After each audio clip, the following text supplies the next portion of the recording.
Boa noite a todos, é com muita alegria que estamos iniciando o nosso evangelho online, né, do Centro Espírita Esperança e Fé. Eu sou a Tânia e é com muita alegria, né, que estamos aqui, alegria cristã, alegria que vem de Jesus, nosso mestre, nosso modelo e nosso guia, né? E para iniciarmos a nossa reunião, né, a nossa amiga Solange irá fazer para nós uma leitura. Solange, querida, seja bem-vinda. Boa noite, Tânia. Boa noite a todos. Boa Mais uma noite. segunda-feira, a última do mês, né? Foram 5 segundas-feiras. Segunda-feira. Pretensões. Eu plantei, Apolo regou, mas Deus deu o crescimento. Paulo, primeira epístola aos Coríntios, capítulo 3, versículo 6. A igreja de Corinto estava cheia de alegações dos discípulos inquietos. Certos componentes da instituição imprimiam maior valor aos esforços de Paulo, enquanto outros conferiam privilégios de edificação a Apolo. O advogado dos gentios foi divinamente inspirado, comentando o assunto em sua carta. Por que pretensões individuais numa obra da qual somos todos beneficiários do mesmo Senhor?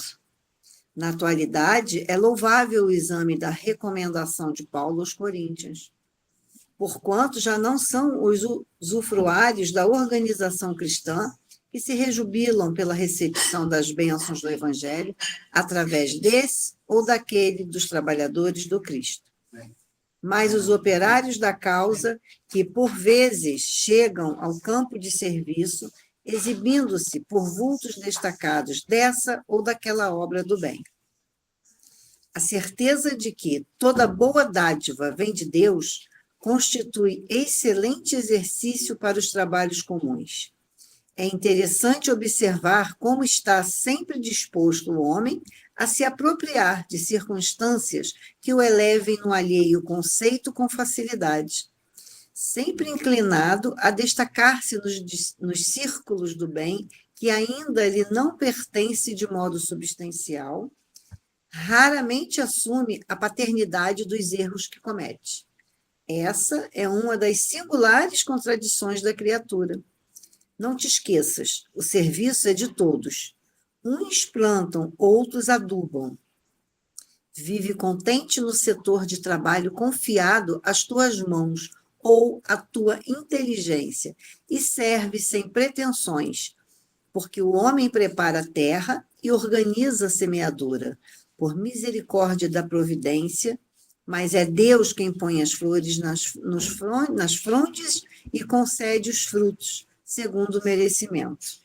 Livro Caminho, Verdade e Vida, lição 138, Espírito Emmanuel, psicografia de Francisco Cândido Xavier. Muito bem. Muito bom, Linda, né? linda lição, né? Como sempre, Emmanuel, sempre nos presenteando com lindas reflexões. Nos surpreendendo a cada dia. E como, né, Solange? Evangelho, esse evangelho que nos ampara, que nos consola, né? Mas vamos lá.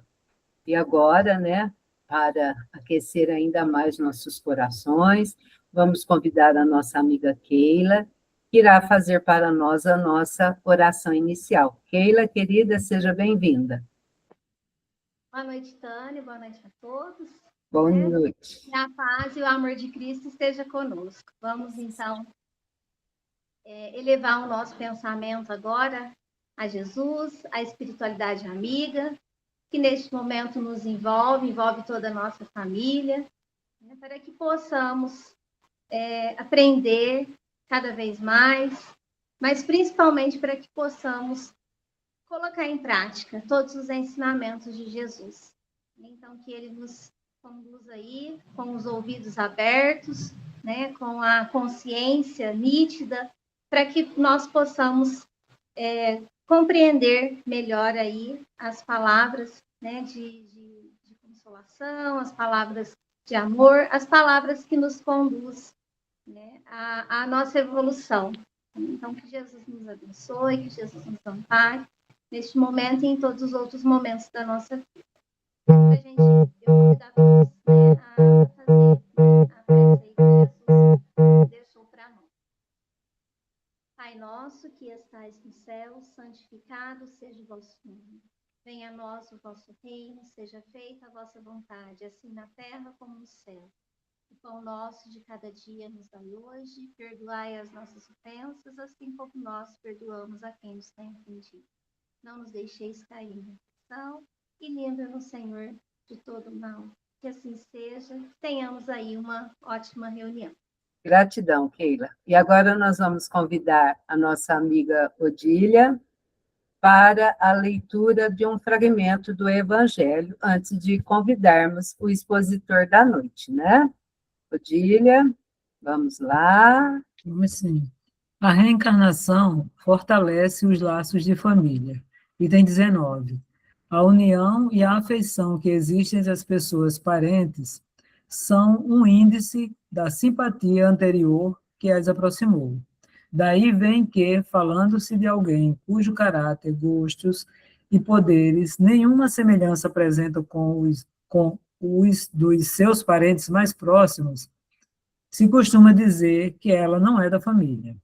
Dizendo-se isso, enuncia-se uma verdade mais profunda do que se supõe. Deus permite que nas famílias ocorram essas encarnações de espíritos antipáticos ou estranhos, com o duplo objetivo de servir de prova para uns e para outros, de meio de progresso. Assim, os maus se melhoram pouco a pouco, ao contato com os bons e por efeito dos cuidados que se lhes dispensam. O caráter deles se abranda, seus costumes se apuram, as antipatias se esvaem. É desse modo que se opera a fusão das diferentes categorias de espíritos, como se dá na Terra com as raças e os povos. Item 20. O temor de que a parentela aumente indefinidamente em consequência da reencarnação é de fundo egoístico. Prova naquele que o sente falta de amor bastante amplo para abranger grande número de pessoas. Um pai que tem muitos filhos ama-os menos do que amaria a um deles, se fosse único. Mas tranquilizem-se os egoístas. Não há fundamento para semelhante temor. Do fato de um homem ter tido 10 encarnações, não se segue que vai encontrar no mundo dos espíritos 10 pais, 10 mães, 10 mulheres e um número proporcional de filhos e de parentes novos. Lá encontrará sempre os que foram objeto de sua afeição, os quais se lhe terão ligado na terra a títulos diversos e talvez sob o mesmo título. Allan Kardec, Evangelho segundo o Espiritismo, capítulo 4, ninguém poderá ver o reino de Deus se não nascer de novo. A reencarnação fortalece os laços de família, ao passo que a unidade da existência os rompe. Muito bem. Muito obrigada, Odília. Eu que agradeço, Tânia. Nós que agradecemos muito, amiga. E agora, nós vamos convidar o nosso amigo Jean. Jean, seja bem-vindo. Muito obrigado, Tânia. Nós Vocês estão me ouvindo bem? Graças a Deus, estamos sim, Jean. Com a chuva que está caindo aqui na nossa cidade, nós estamos aqui com o nosso evangelho, né? Tá bom. E é muito bom. Muito bom ter você aqui, estávamos com saudade, faz tempo que você não veio no nosso evangelho, e o Jean, esse nosso amigo, né, que sempre está aqui, sempre trabalhando em prol do Espiritismo. E hoje ele vai findar, né, o mês da família. Graças a Deus, Jean, nós conseguimos aqui no Evangelho Online, nós conseguimos realizar 3 semanas de estudo da família. Bom.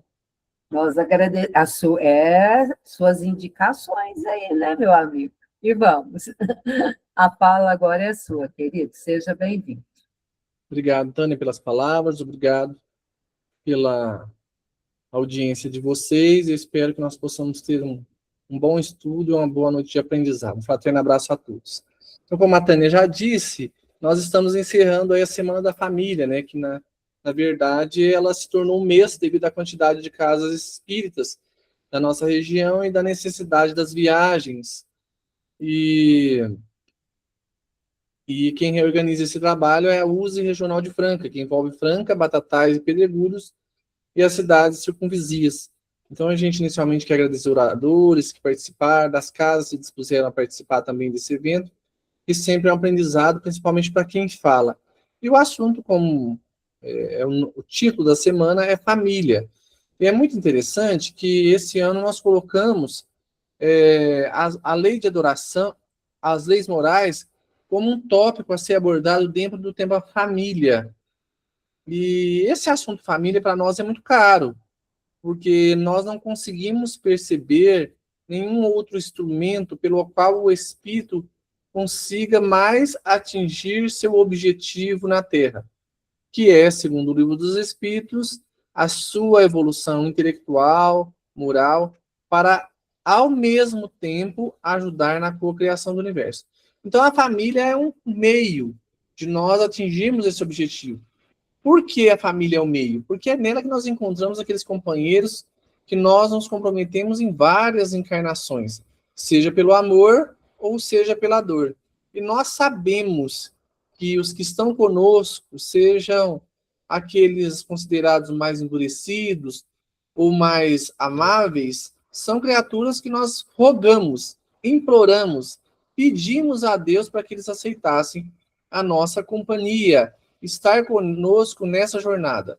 Por que falamos nós? Porque se nós temos o conhecimento da doutrina espírita, isso dizemos sem pretensão nenhuma, nós temos um pouquinho de conhecimento sobre o cristianismo e a importância do desenvolvimento do perdão, da renúncia, da dedicação, da obediência, principalmente na convivência, para aproveitarmos a oportunidade e alavancarmos ainda mais o processo evolutivo. Somos espíritos em um grande aprendizado e a família tem sido esse cadinho que nos impulsiona nesse processo evolutivo, dependendo de nós. Porque tudo começa comigo. Eu tenho que querer um processo de modificação. E a família é esse celeiro, esse esteio, esse laboratório que nós devemos estimular. E hoje, nós espíritas temos compreendido que existem diversas formas de família. Uma república de estudante é uma família, uma relação heterossexual é uma família, homossexual é uma família, vários agrupamentos de espíritos é uma família. Quando existe um comprometimento de troca de experiência, de vivência, é uma família. E ela vai se ampliando. Nós temos a família secular, que é aquela do nosso lar, seja formado por homem, por mulher. Depois nós temos a família aí do secundário, que são primos, avós, bisavós. Nós temos uma família chamada Centro Espírita. Nós temos uma família, ou deveria ser, uma família chamada Movimento Espírita. Mas, consequentemente, nós temos ainda uma família chamada bairro, cidade, estado, país, planeta. Essa é a nossa família, constituída de espíritos de provas e expiações, aonde predomina ainda a nossa ligação às questões materiais.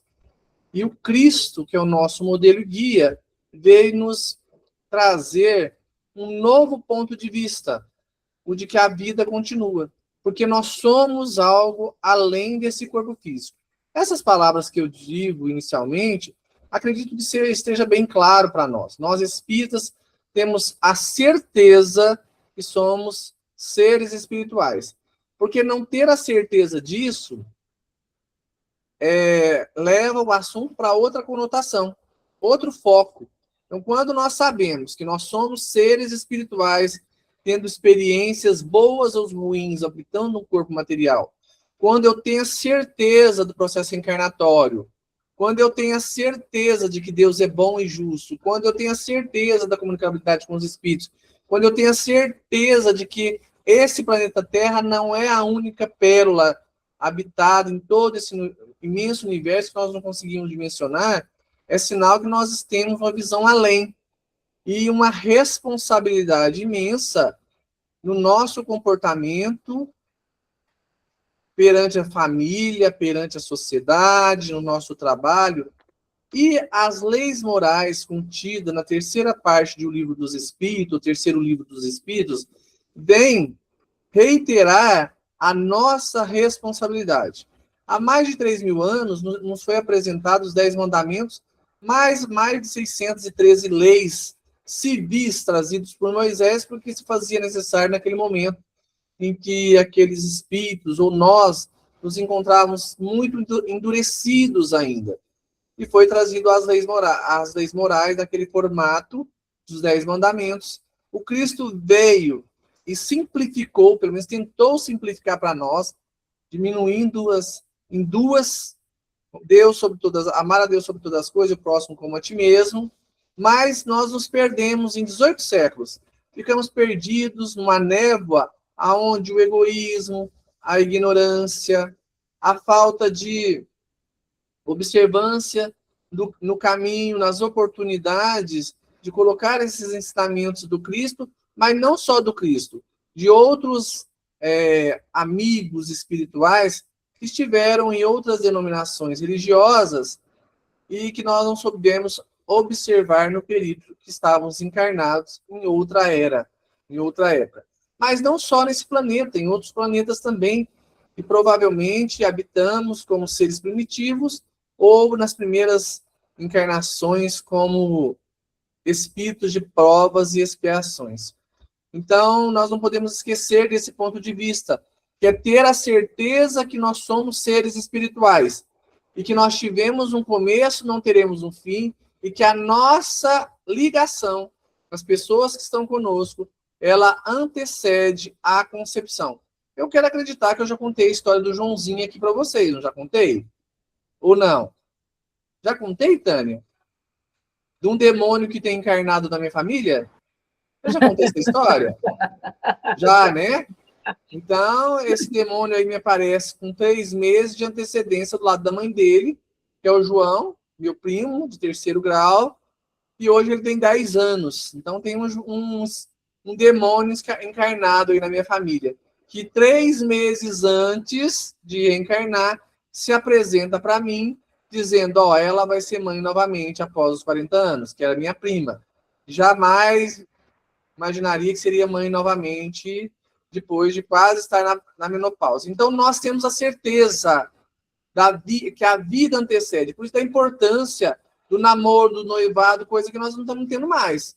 Essa relação, essa ligação, ela antecede a comunhão fisiológica. Então, para nós, é extremamente importante essa fase do namoro, essa fase de se conhecer, a evangelização, a mocidade, para que os espíritas casem sim entre si, ou que não casem entre si, mas que traga esse companheiro para conhecer essas lições que nós já temos. Por quê? Facilita a convivência. Nós sabemos que nossas relações, sejam elas hétero ou homoafetivas, não são as melhores. A gente vê reclamação tanto de héteros como de homossexuais que possuem os mesmos problemas de convivência. Porque, acima de tudo, antes de qualquer coisa, somos seres espirituais em aprendizado. Independente da manifestação sexual, nós temos ainda muita dificuldade, porque ainda, não em vocês, mas em mim, impera o egoísmo, a vaidade, a pretensão, o orgulho, a vontade de ser mais que o outro, de ser superior que o outro. Mas, graças a Deus, no século XIX, nós tivemos um senhor de 54 anos, cardiopata, que mesmo não precisando fazer nada disso, porque não tinha filhos, tinha já uma esposa senhora também, professora, que não precisava, era um poliglota, era conhecido em toda Paris, porque participava de vários grupos de ciência, foi me envolver com um negócio chamado espírito, e percebeu que nós somos seres espirituais e temos uma relação, uma correlação com aqueles que desencarnaram. E o objeto de estudo da doutrina espírita é o ser espiritual. Nós não temos preocupação com a cura do corpo. Isso é reflexo do processo de autoeducação que vem no decorrer do processo evolutivo e que pode ser mais ágil ou não, a depender de cada criatura. Nós sabemos que um dia nós seremos um Cristo. Pode ser amanhã, esse amanhã, claro, que é um pouco distante para nós, mas pode ser muito mais distante a depender da minha postura. Mas a doutrina espírita, como uma ciência filosófica, que trabalha principalmente as nossas reflexões por meio de uma forma socrática de pergunta e resposta, que foi Kardec quem fez, porque às vezes a gente não percebe a grandeza desse espírito. Nós, às vezes, não estudamos as perguntas dele. As perguntas dele. Se nós fôssemos ficar aqui estudando cada pergunta das leis morais, nós ficaríamos noites e noites, porque só as perguntas já é coisa para se refletir muito. E ele começa, né, além de falar da lei natural, que é uma lei que está em nossa consciência, ele vai dividindo essa lei para facilitar a nossa compreensão, para que nós possamos atingir o nosso objetivo de seres propensos à luz, falando da adoração, a importância da adoração. O que é a lei de adoração? É nos ligarmos a Deus por meio da prece, por meio dos nossos pensamentos.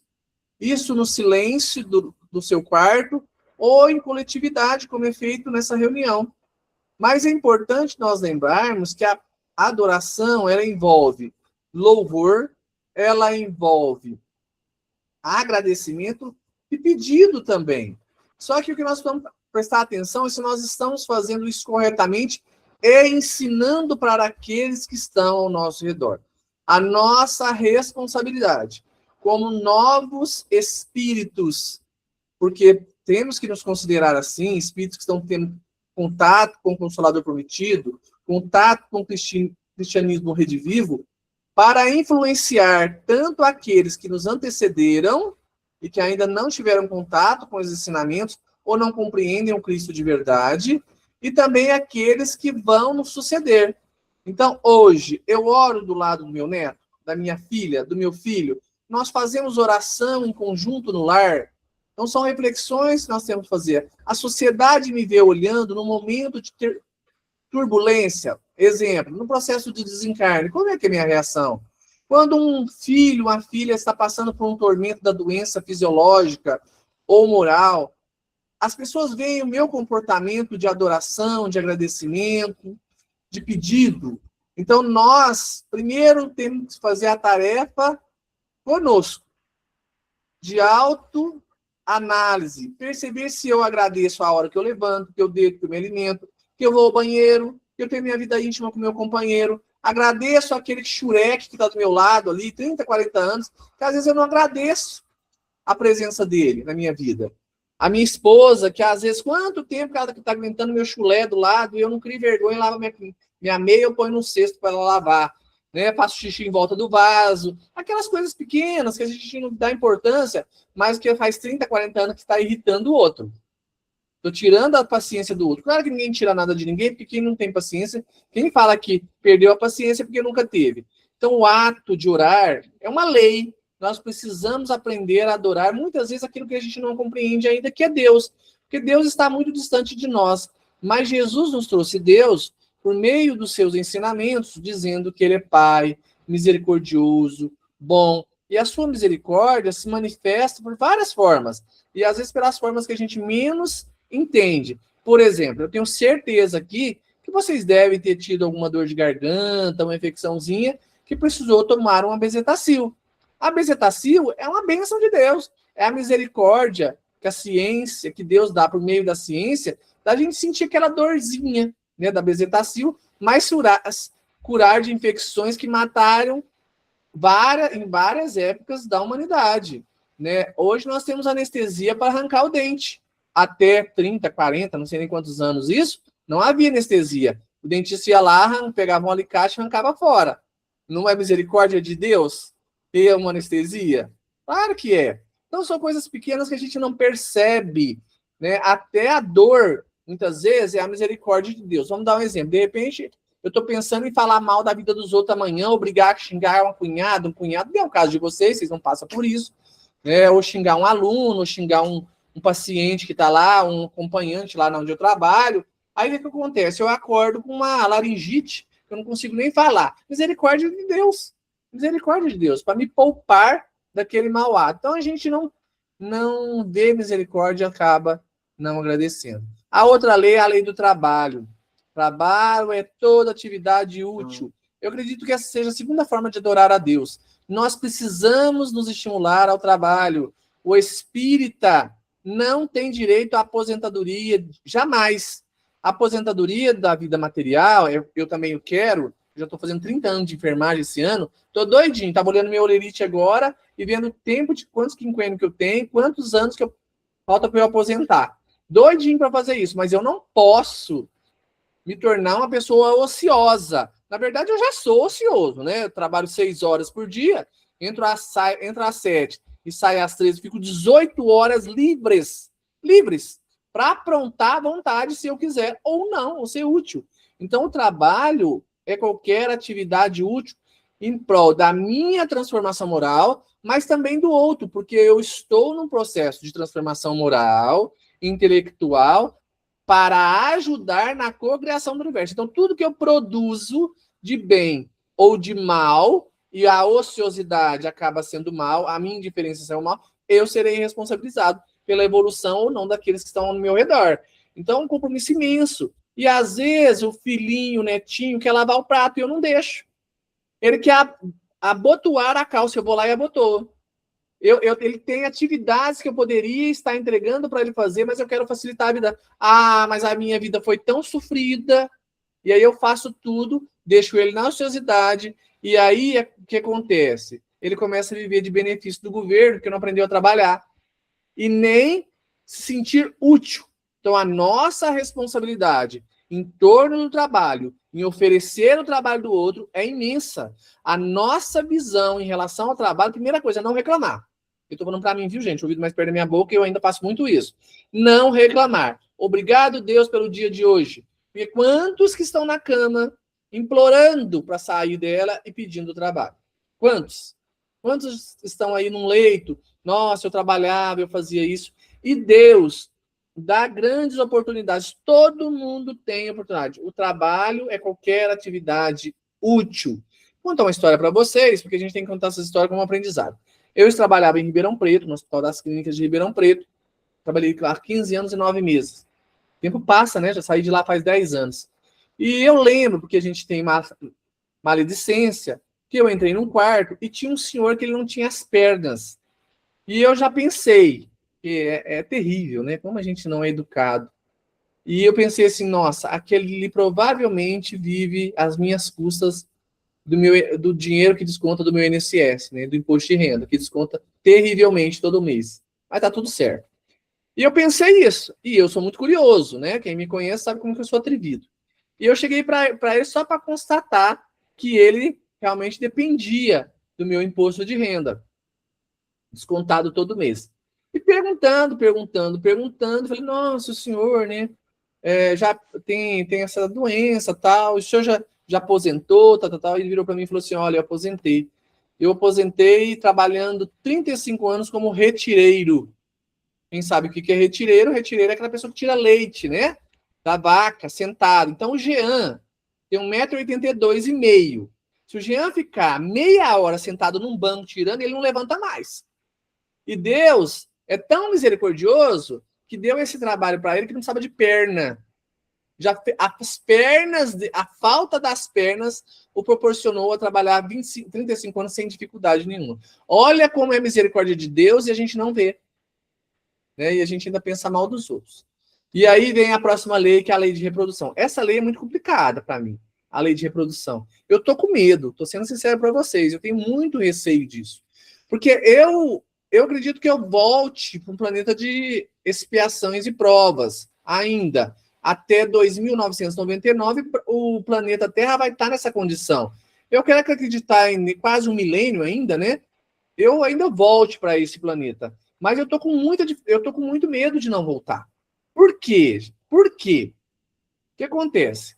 No planeta de provas e expiações e de regeneração, para você reencarnar, precisa juntar um homem e uma mulher, fazer sexo e fazer um corpinho. Só que hoje as pessoas querem fazer meio filho. Não é um filho mais, é meio filho. Né? E aí, como é que fica? Ó? O Jean é obsediado ao extremo. Eu vou ficar na fila. Quem vai passar na frente? O Chico Xavier, o Divaldo, que não tiveram filho, mas vão passar na frente. Eu não tenho filho, mas eu não tenho nada do que eles fazem. Né? A Madre Teresa de Calcutá, essas criaturas vão reencarnar muito mais na minha frente. E eu vou lá rogando a Deus para ver se alguém tem uns 10 filhos. Porque um tem 10, o outro não tem nenhum. Então nós não podemos esquecer que nós, espíritas, jamais poderemos estimular o aborto. Jamais sermos a favor de qualquer política ou político que possa ser favorável à anticoncepção que mate ou impeça a procriação. Por questões de valorização do corpo, por várias questões que a gente sabe que nós estamos vendo na nossa sociedade. Então, nós espíritas, político apareceu lá, sou contra isso, meu caro. Eu posso até ser daquele partido. Primeiro, eu vou ter que sair dele. E segundo, não votar. Porque a nossa responsabilidade social é imensa. E aí, brincando como eu brinquei, né? Se o povo não tiver filho, nós não vamos reencarnar aqui não, gente. O povo não está querendo ter mais filho, Quando a gente brinca, né? Hoje eu encontrei alguns espíritas no meu trabalho. Eu falei, nossa, quanto tempo que eu não te vejo, esse menino é seu. Lá, graças a Deus, só tem esse. Eu falei, meu Deus do céu, mas só um? Aí eu fico pensando, né? E brinco com a pessoa, porque a gente desconhece. Meu Deus, mas como é que eu vou reencarnar desse jeito? Como é que eu vou reencarnar desse jeito? Não vai ter mais nenhum corpinho, porque é a única forma. Que se eu for pro planeta de regeneração, vai ser essa.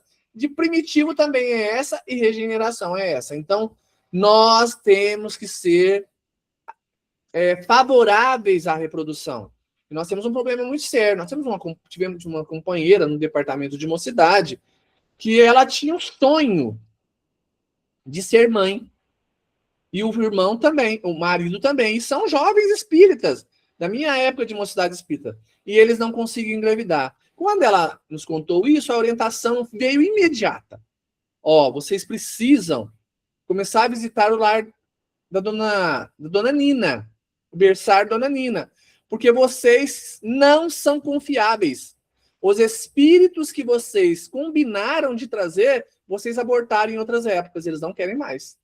Só a partir do momento que vocês despertaram essa confiança novamente que eles vieram. E é tão interessante, passou um tempo, eu os encontrei novamente, e eles estão com 2 meninas, e essas meninas parecem ser filhas deles, fisiologicamente falando, mas não são do coração, né? A gente sabe a ligação espiritual, mas falando de fisiológico, não são.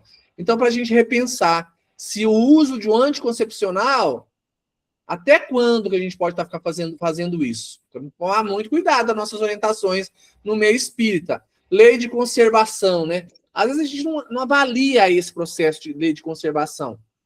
No Evangelho segundo o Espiritismo, nós temos apenas uma lição: cuidar do corpo e do espírito. E ela é muito clara, que nós temos que cuidar desse cavalinho que a gente habita. E aí a gente esquece de uma lição. Eu sou uma pessoa que não falo muito das obras do Chico. Leio, estudo, mas eu não falo porque eu acredito que nós precisamos retomar Kardec. As casas espíritas precisam retomar Kardec, ficar mais preso a Kardec. Eu digo que todo mundo estudar Kardec, ele espírita, aí nós precisamos ampliar. Para mim, as obras do Chico são ilustrações da doutrina espírita, que está em Kardec. E ele dá um exemplo, na qual ele cita a história de André Luiz, onde ele foi chamado de suicida. E ele assustou, vocês sabem disso, que vocês leem também. Com certeza vocês já acabaram o 3º livro hoje ou amanhã é a última página, porque o espírita lê um livro por mês, nós estamos no terceiro mês do ano, então você já leu 3 livros, né, pessoal? Todos nós já lemos. E aí, ele chama o André Luiz de suicida, e ele não entende, e depois é dito a ele que ele é um suicídio involuntário.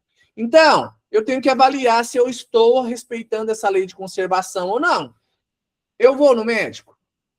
Eu me alimento direito? Eu faço Papa Nicolau?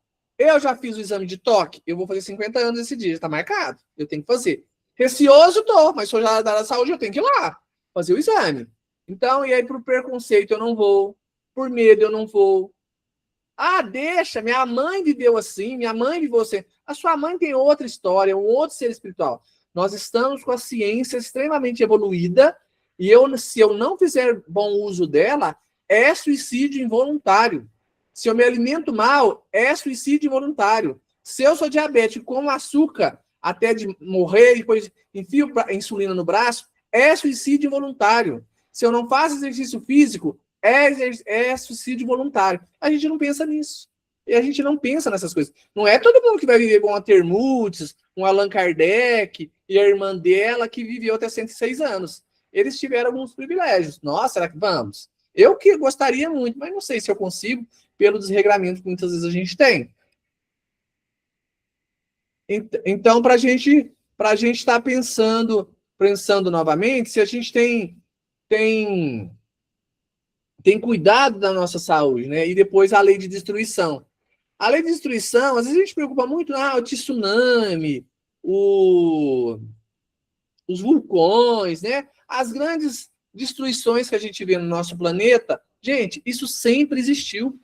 Hoje existe em menor quantidade, porque o nosso planeta, ele passou pelo período de resfriamento, de transformação.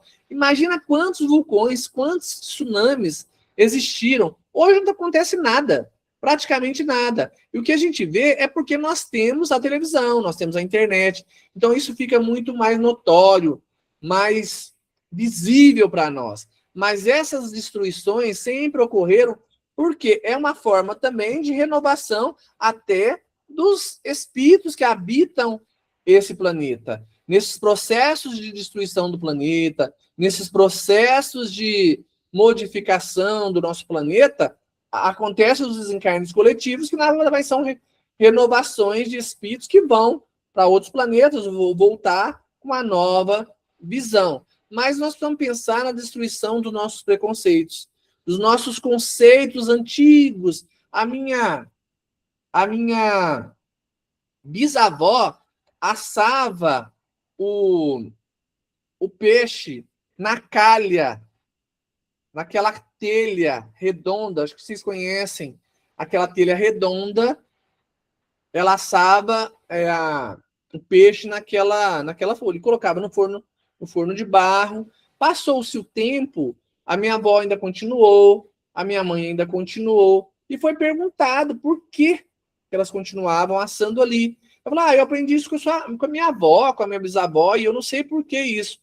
E quando foi perguntado para ela, já bem idosa, falou, porque na minha época eu não tinha forma de alumínio. Se fosse agora, eu estaria assando na folha de alumínio. Então, assim, nós precisamos desprender das coisas que nos prendem ao passado, que nos prende à culpa, à dor, destruir qualquer preconceito, qualquer conhecimento que nos prende à nossa exaustão psíquica também. Porque às vezes a gente fica tão preso ao passado que a gente não caminha. Nós precisamos caminhar. O que já foi, serviu como aprendizado, e que nós possamos ser instrumento até mesmo de aceitação, de obediência, de entendimento para aqueles que estão ao nosso redor. Porque é uma forma também de ensinar o outro. E continuando, nós temos aí a lei de sociedade, né? A nossa responsabilidade é imensa. É imensa. Nós, espíritas, ainda somos muito tímidos. Nós vemos comportamentos de políticos, de pessoas na rua, que são equivocados, e a gente se mantém inócuo. Então, eu não tenho responsabilidade nisso. Tem espírita que tem coragem de falar que não vota. Eu queria saber aonde que ele vai responder para isso. Porque dai a César o que é de César, e de Deus o que é de Deus. Nós, espíritas, temos que votar sim. É uma lei dos homens. Nós, mesmo que eu discorde, mas ninguém vale nada, se candidate. Você vai ser o melhor. Eurípides fez isso, Bezerra fez isso, e quantos espíritas que fizeram? E se deram muito bem. Outros cristãos de outras denominações estão tentando fazer alguma coisa. Então, reclamar é muito fácil. Agora, se coloque à disposição de ser testado no seu orgulho, na sua vaidade, na sua pretensão, no seu bolso. Vamos ver se realmente a gente consegue. Então, a sociedade, o nosso comportamento social deve ser completamente diferente. Numa fila do banco, na fila... Hoje no banco a gente não vai tanto, né, em fila, né? Mas na saúde, na conversa com o professor. O meu filho não pode destruir a escola. Eu não posso chegar convidado para ir na escola para falar sobre o comportamento do meu filho. Espírita não, cristão não. Ele tem que ser exemplo. Não de o melhor na matemática, o melhor no português. Isso a gente sabe que cada espírito traz uma aptidão. Mas o melhor em comportamento e exemplo. Amigos, ter amigos na escola, amigos da sociedade. E nós sermos mais gentis, mais agradáveis, mais dóceis, mais obedientes, mais audiente, escutar mais, né? Não ficar tão nervoso no trânsito. Por exemplo, eu não posso ficar nervoso no trânsito, não posso buzinar o que está na frente, porque eu estou atrasado, porque eu saio atrasado da minha casa e vou buzinar para o outro, porque ele é mais lento. O problema é meu que sair atrasado. O problema é meu, não é o outro. Qual que é o problema? O outro está no celular, a gente sabe que está errado, mas a gente vai fazer um escândalo porque o outro está no celular, né? Então, de repente, ele parou na porta da minha garagem e eu vou lá destruir o carro do outro. Então, nós temos que repensar. Nós, espíritas, temos que ser, sim, o sal da terra. O nosso modelo e guia é Jesus. Porque a lei de progresso é para todos. Nós somos criados simples e ignorantes. Todos nós vamos evoluir, querendo ou não. Eu posso até ficar um pouquinho estacionado, mas daqui a pouco eu vou ser empurrado pela lei. Opa, vamos caminhar, filho. Nem que for na manada. Você vai, não adianta. Nós vamos um dia ser um Cristo. Mais cedo ou mais tarde nós seremos. Querendo ou não, nós seremos. Isso é determinismo. O único determinismo que nós temos, vamos evoluir. Mas depende de cada um de nós. O nosso progresso da humanidade depende de cada um de nós. E começa aqui, ó, no meu pensamento. Para o espírito, pensamento é tudo. É muito claro isso na obra. Então, o que eu penso, eu reproduzo. Eu recrio nesse corpo material que eu tenho. Por isso que há muitas doenças que nós temos que a gente não sabe a causa. Fruto do desregramento da lei que está na nossa consciência e que vem sendo despertada a cada momento, a partir do momento que nós vamos entendendo. E isso deve começar na nossa casa, no nosso lar. Nós temos que ser firme, tem que ter regra, tem que cumprir com as responsabilidades. Olha, você não cumpriu, vamos conversar. E às vezes a gente passa a mão e acha que está sendo bonzinho. E bonzinho é problema. Os piores que nós estamos são os bonzinhos. Porque bonzinho só apronta. Tem que ser firme, austero, comprometido. Não mal, não birrento, não sisudo. O espírita tem que sorrir sempre, porque ele conhece a doutrina consoladora. E ter a certeza disso é demonstrado por meio da nossa conduta. Nós temos ainda a lei de igualdade. Todos nós fomos criados iguais perante Deus. Só que por habitarmos corpos diferentes, temos responsabilidade diferente. O Jean, há quase um mês já, fez uma ressonância. Eu precisei fazer uma ressonância. Nessa ressonância, e já fiz um ultrassom também, tive que fazer tal. Eu não encontrei lá na imagem nenhum útero, nem trompas, nem nada. Nessa encarnação, eu não posso ter filhos por meio do meu corpo fisiológico. Não tem como. Eu posso produzir gametas para uma mulher ter, mas eu não vou ter. Então, nós somos iguais, mas as nossas responsabilidades são diferentes. Quando eu habito um corpo feminino, eu tenho algumas sensações, algumas percepções que o corpo masculino não vai me oferecer, porque esse corpo foi criado, foi alimentado durante séculos, milhões e milhões de anos. Dá um exemplo básico. O homem, ele possui uma percepção, a grande maioria, é claro, uma percepção mais ampla do espaço. Eu estou na Santa Cruz, em Franca, próximo à Caixa Econômica Federal. Eu consigo visualizar daqui como chegar, de repente, lá no Jardim Palmeira, com mais facilidade, mesmo às vezes não tendo plano. Por quê? Nós habitamos corpos que fomos procurar a alimentação durante o período que a fêmea ficava cuidando dos filhotes. Então a gente tem noção de área. E isso o corpo assimilou. O corpo masculino assimilou. Isso é fisiológico. Então, da mesma forma que a questão do carinho, do sentimento, do apego muito mais à mulher, porque esse corpo desenvolveu isso também e assimilou isso. E aí vem a próxima lei, que é a lei de liberdade. Somos livres, graças a Deus. Temos um negócio chamado livre-arbítrio. É bonito, o movimento espírita tem um hábito de falar, nós somos livres, somente o jovem. Somos livres, somos livres. O ser mais livre é aquele que mais tem responsabilidade. E o que mais tem responsabilidade no nosso planeta? Jesus. É o que mais tem responsabilidade. Então, se eu quero dar liberdade para um filho, para algum familiar, dê responsabilidade para ele. E aí ele vai se tornar confiável. Porque aí ele pode ir na escola e voltar a pé sem dificuldade nenhuma. Porque ele não vai ser igual o Pinóquio, que vai seguir outros caminhos. Não vai seguir a orientação da Chapeuzinho Vermelho e quase ser comida pelo lobo mau.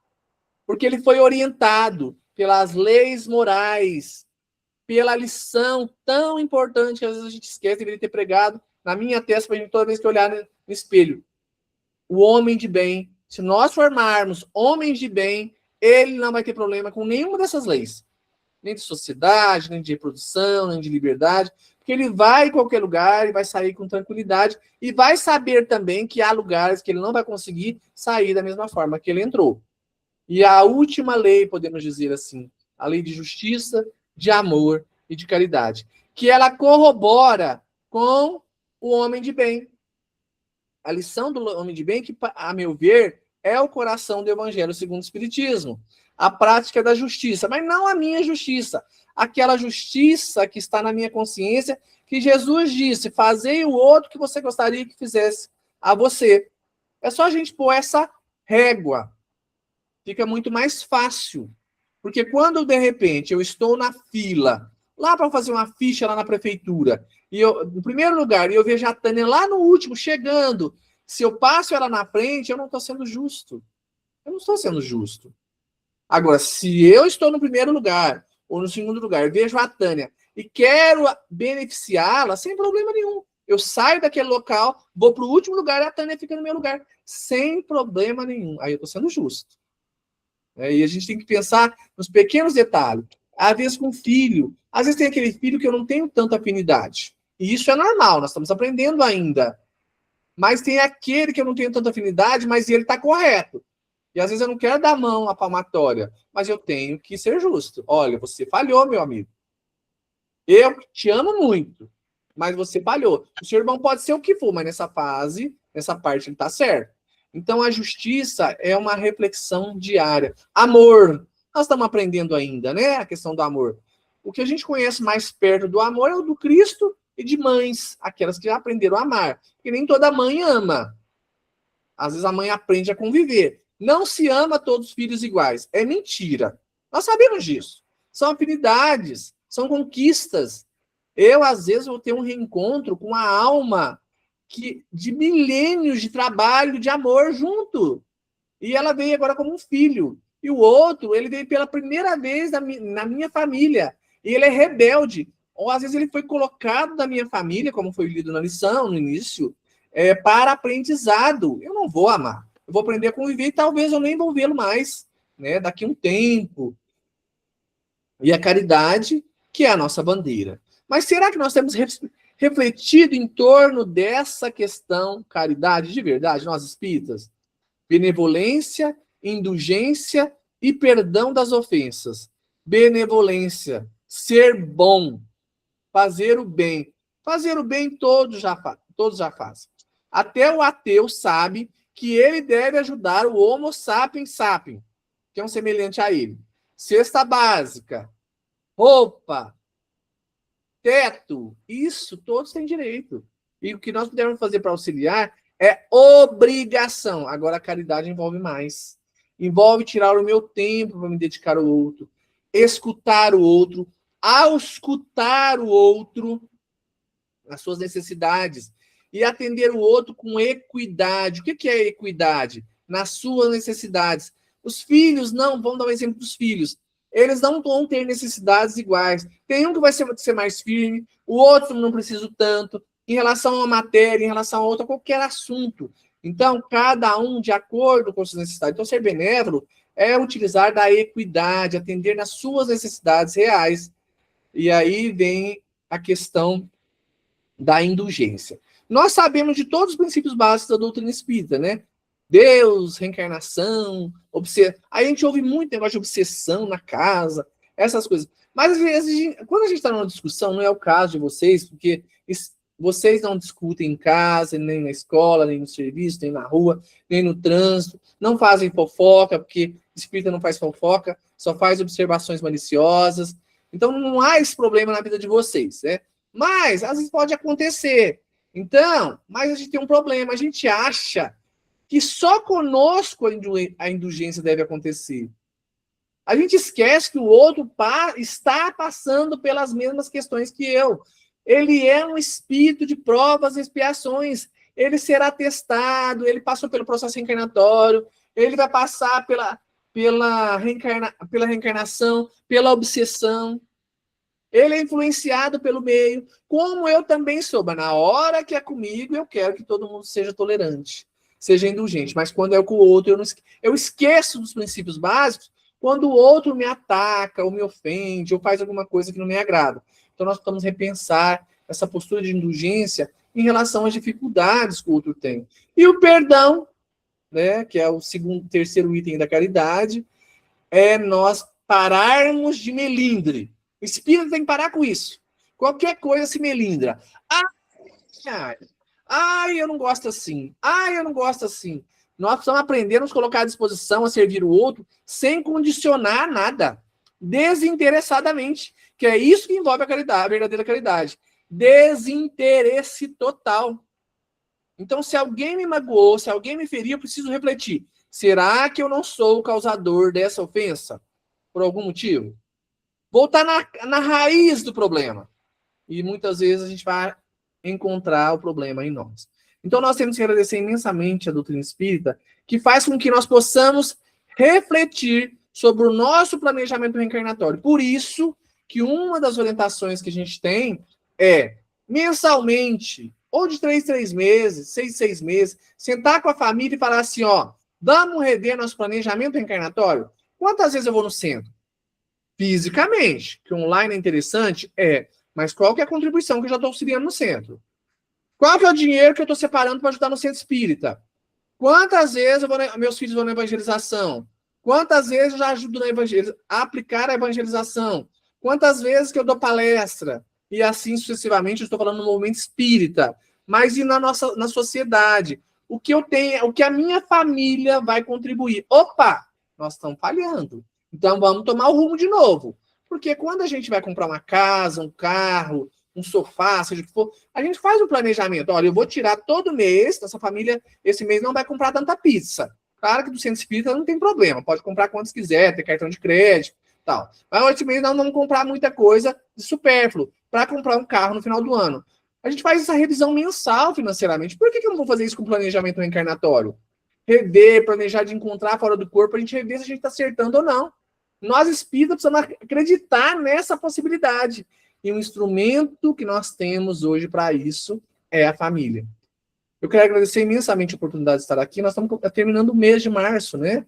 E a gente fica muito feliz porque essa casa, Esperança e Fé, é a primeira casa de Franca. Semana passada, não sei quem me segue no Facebook, eu estive na segunda casa mais velha da nossa região, que é o Grupo Espírita Fé, Esperança e Caridade de Pedregulho, fez 100 anos. Então a gente fica muito feliz. E a responsabilidade é imensa, né? Porque são duas casas que, em polos diferentes, têm o compromisso de manter a coerência doutrinária. Melhor negar 1000 verdades do que aceitar uma mentira. Palavras do Erastus. Espírito completamente comprometido com a coerência doutrinária. E firme, austero. Não tem sim e não em cima do muro. É sim ou não. Ou você está com Cristo, ou você não está com Ele. A decisão é nossa.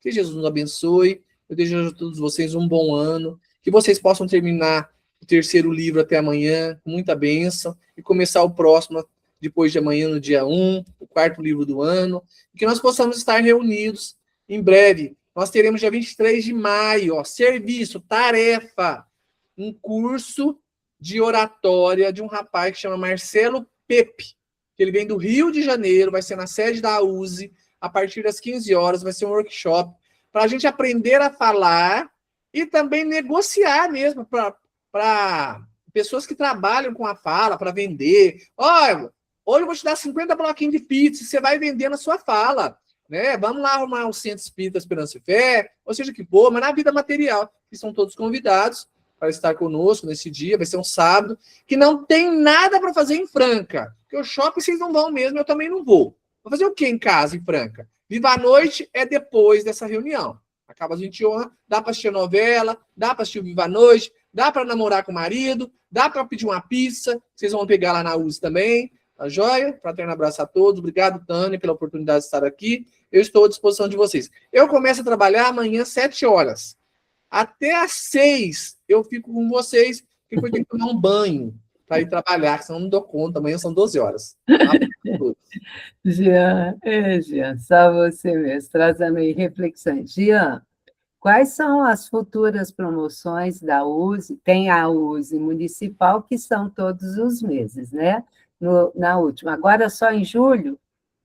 Você está falando de promoção, você está falando de atividade? De atividade. Agora em maio nós teremos esse workshop de orador. Gente, não perde, não. Vamos vir do Rio de Janeiro, só para vocês terem noção. É muito bom. Acho que ele tem que falar isso para vocês. Ele me cobrar R$9.000, R$9.600. Aí eu expliquei para ele, ele falou, não, eu vou te cobrar só a passagem e o hotel. Só. Então, a gente vai perder isso. O homem vai fazer isso nunca mais. Entendeu? Então, está doando para nós essa oportunidade. Depois nós teremos dia 23, dia 25, o Jorge Larra, novamente, em julho. Jorge Larra estará conosco. Aí é só ele. Vai estar falando, vai fazendo um bate-papo conosco também. E depois nós teremos aí o mês de Kardec, né? Esse ano tem um congresso do Idefran. Abriu agora, né? A partir do dia 18, nós temos aí a Semana do Livro Espírita. Hoje é feito nas casas, né? Vamos prestigiar, pessoal, porque assim, ó, eu brinco muito com isso, pessoal, a gente fala muito de dinheiro, mas as coisas têm custo. As pessoas vêm de longe, o custo é alto para a gente bancar essas viagens. E às vezes vai 1, 2 pessoas, a gente passa vergonha com 100 casas espírita em Franca. A gente não consegue levar um de casa, já daria 100 pessoas. Então é uma responsabilidade imensa nossa. E isso será cobrado também, né? De todos nós de estarmos presentes nesses eventos, porque é a cidade que tem a Semana do Livro mais antiga do mundo. Do mundo, gente. Eu acredito que seja isso, né? E tem as palestras mensais, né? E aí logo a gente está soltando uma promoção para conseguir dinheiro para terminar a sede. Nós vendemos livros, as obras básicas de letra grande, quem quiser também. Tá joia? E julho é a semana regional, né? É a semana regional. Então nós vamos aproveitar a semana regional e trazer o Elahá para encerrar a semana regional, dia 25. 25 de julho, se eu não estiver enganado, é essa data mesmo. É assim, porque 26 ele vai estar em Ituverava, que a gente faz uma parceria aí. Eu estou fechando também agora com, acho que vocês não conhecem, não, mas é o Alberto Almeida e o Alberto Almeida e a Nete Guimarães. Nós estamos fechando aí a data com ela aí. Logo porque a Semana do Livro Espírita é do Idefran, vem o Valadares, né, que vai ser no Anália Rodrigues. Anália Franco. Anália Franco. Então é isso mesmo, dia 25, sábado à noite, 25 de julho, o Jorge Larra estará conosco também. Me manda, quando tiver pronto os cards, me manda que eu coloco no nosso grupo lá no WhatsApp. Claro, sim. Gratidão, viu, Jean? Eu que agradeço. Que Jesus sempre te ampare, te ilumine os caminhos, meu amigo. Obrigado, meu querido. Gratidão. Fique conosco para o nosso encerramento. Agora, então, eu quero convidá-los, né, para a próxima semana, que nós teremos aqui a nossa amiga Valdete, que continuará, né, o estudo do Céu e Inferno, a segunda parte, vai ser sobre os espíritos felizes. Quem está aqui, né, nós temos uma amiga nova hoje no grupo, né, a Bebel, que é de Ribeirão, Se ainda não viu os outros episódios, só me pedir o link que eu passo a playlist desse estudo que a Valdete já fez, tá bom? Então fica aqui, tá, Vânia? Tá bom. Aí eu te mando. E fica então o nosso convite, tá bom, meus amigos? Então vamos agora, finalizando a nossa reunião, vamos agradecendo muito a Deus por mais essa oportunidade bendita, agradecendo a Jesus, nosso mestre maior, a equipe do senhor José Marques Garcia, os nossos bons amigos espirituais que visitam os nossos lares neste momento. Pedimos que eles possam fluidificar as nossas águas, trazer toda essa energia, todos esses fluidos para o refazimento, né, do nosso corpo perispiritual, que refletirá no nosso corpo material. Pedimos também o passe, pois sabemos que à distância recebemos também todas essas energias refazedoras. E que essas energias do bem, do amor, da caridade, possa alcançar a todos os nossos entes queridos que não estão conosco neste momento, os que estão no plano espiritual, aos nossos irmãos que perambulam pelas ruas, que estão nos hospitais, nos presídios, no lar de idosos, nos orfanatos, Senhor. Abençoe a cada um, dando a todos muita paz, muita luz, muito amor e refletir sempre, pois no momento atual que estamos passando é um momento de reflexão e de ver o que é que de que forma nós podemos ajudar não só os nossos irmãos de caminhada, mas a nossa cidade, o nosso país e o nosso planeta, pois as nossas energias, os nossos pensamentos refletem no globo inteiro, né? Então, que nós possamos ter sempre a sintonia do bem, do amor, da caridade, sim. Seu Adalto, ele está entre nós ou ele caiu? Caiu. Então, eu continuo a oração, rogando aos bons amigos espirituais que ampare a nossa semana, o nosso dia de amanhã e todos os outros, que possamos sempre ter a Páscoa de Jesus todos os dias em nossos corações, que possamos sempre termos um coração repleto de muita paz, de muita luz e de muito amor. Que Jesus, os bons amigos espirituais, nos ampare, nos guie, hoje e sempre. Gratidão, meus amigos. Muito obrigado. Obrigado ao Jean, obrigado aos que nos assistirão posteriormente, que possamos ter essa semana de paz, de luz e de renascimento todos os dias de Jesus nos nossos corações. Um beijo no coração de todos. Fiquem com Deus. Gratidão. Obrigado. Gratidão a todos. Obrigada, Jean. Muito obrigada. Comecem o livro amanhã. Tá bom. Tchau, pessoal. Obrigado pelo convite. Tchau, Gratidão. Agradece.